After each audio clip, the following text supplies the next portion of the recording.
South Sudan is located in eastern Africa. It is bordered by countries like Sudan, Kenya, Uganda, Congo, and Ethiopia.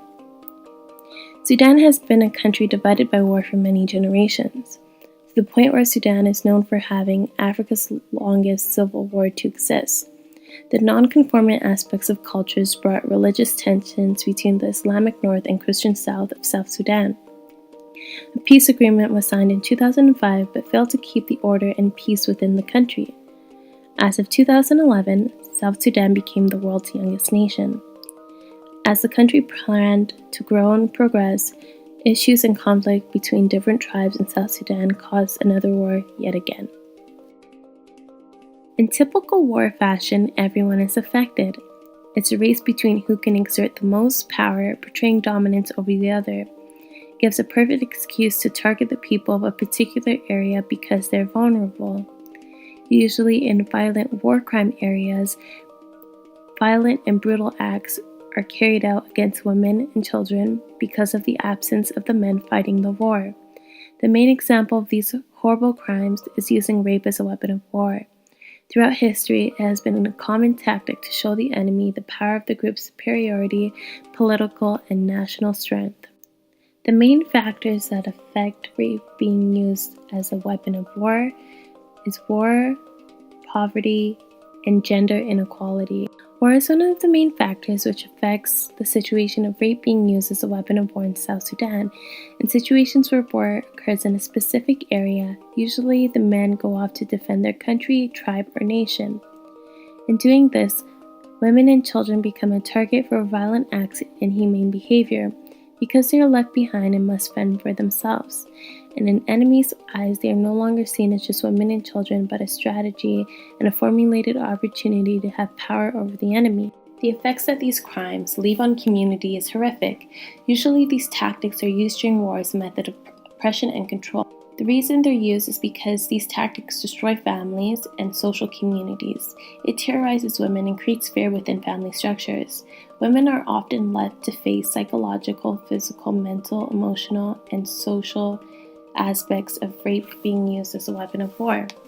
Mostly this is because the majority of women that are impacted by rape can be casted out of their communities because of the stigma behind the rape. If women choose to report the incident, the government officials are more likely to prosecute the woman, the victim, than those who actually committed the crime. There are many feminists, activists, and other organizational groups who are dedicated to stop rape and gender-based violence in South Sudan. Their goal is to come together and unite in order to support rape survivors and call for justice and prosecution overall. The first example of a feminist group would be SSWEN, the Sudanese Women Empowerment Network. It's a non-profit organization that mainly focuses on the rights of Sudanese women. It represents unity because this network is mainly made up of Sudanese women with all forms of education or with no education who have experienced or been affected by rape as a weapon of war.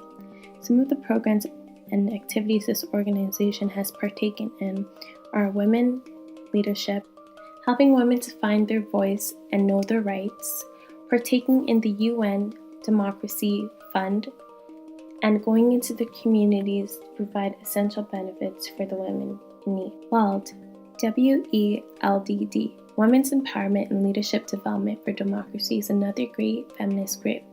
Although this feminist group is not a native to Sudan, this organization is very active in fighting for justice for those who have been affected by gender-based violence and rape used as a weapon of war. The last activist group that I came across is called Redress. This non-native organization fights for laws in Sudan to be changed about rape, addressing rape, and the statistics on rape. One of the things that I found in my research is that although rape has a stigma behind it, the government also denies having involvement in rape use as a weapon of war. But because of that, many people have questioned where are the statistics on rape as a weapon of war. This organization has a goal to obtain justice for survivors of torture, hold the government accountable and civilians accountable who actually commit rape and get away with it. Redress is working in partnership with other organizations to advocate, provide legal services, and help victims of rape cope with their environment after the conflict. Rape should not be used as a weapon of war to prove you have more power or control. Rebuilding the confidence and self-esteem of women after these horrible acts are committed, and it's really hard. It becomes easier when we realize that equality is a must in the aspects of gender. Superiority cannot exist within the human race. Both men and women are equal, and women should not have to beg for the respect that we naturally deserve. The law system favoring men in areas like South Sudan, it's the women and men who need to come together to challenge these adversities targeted against women. It takes courage and perseverance in order to face these issues, but also understanding that war crime is a crime which should not go unspoken of or unpunished.